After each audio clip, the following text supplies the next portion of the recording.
welcome to Well Rounded Momma's YouTube channel. My name is Cora. I'm one of the midwives down here. I'm joined today by Lexi. She's one of our student midwives and doula. Today we're going to talk about going post dates and what that looks like.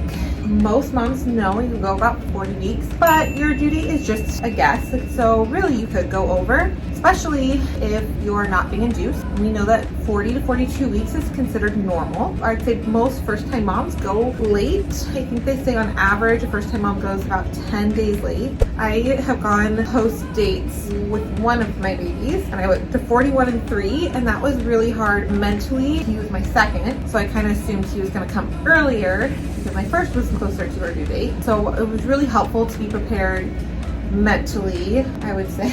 Yeah, no, for sure. It's all a mental game. Like, you really have to talk yourself down and make sure that you remember that baby will come when baby's ready. We always say babies pick their own birthdays, and letting that kind of go. My moms, as soon as they're like, you know what, I'm just gonna be pregnant forever, that's when they finally go into labor, as soon as they kind of let that go. And so we were going to talk a little bit today about what you can do to kind of distract yourself when you get to post dates. It's really hard to not think about, when am I going to go into labor? When am I going to go into labor? I remember I thought it every single day when I hit probably 39 weeks, maybe 38. At the end of pregnancy, you feel so big and so uncomfortable.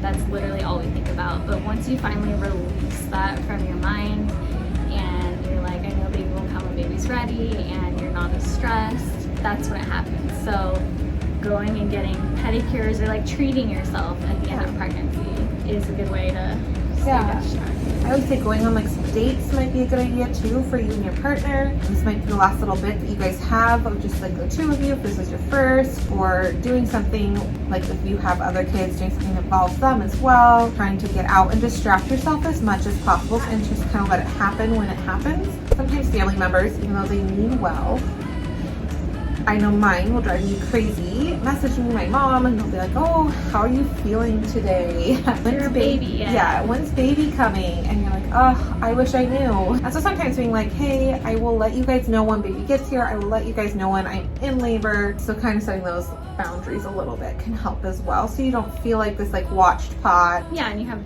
feel all this pressure from other people to go into labor, so that does not make it any easier. You can't stay pregnant forever. I know it might feel that way, but letting that go, again, your baby really will come when they're ready. Yeah, just pamper yourself, rest, sleep while you can, go out on dates, and then do things to get ready for baby.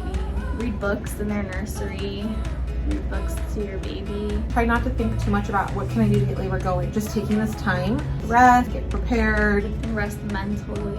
Alrighty guys, thanks so much for joining us. If you found this video helpful, please like, subscribe, ring the bell, and maybe you could leave in the comments below what helped you. If you guys went post date, what was the best thing for you guys? What was your best distraction? Bye. Bounced a little too hard. Too hard for me this morning. Hi, my name is Cora, and thanks for joining us. I'm actually going to restart that because I hated it. I don't know. I don't usually start the videos. It's okay. Time to start. No. Deep breath. Let's go. Hi, welcome for. See you again. I don't know. Welcome.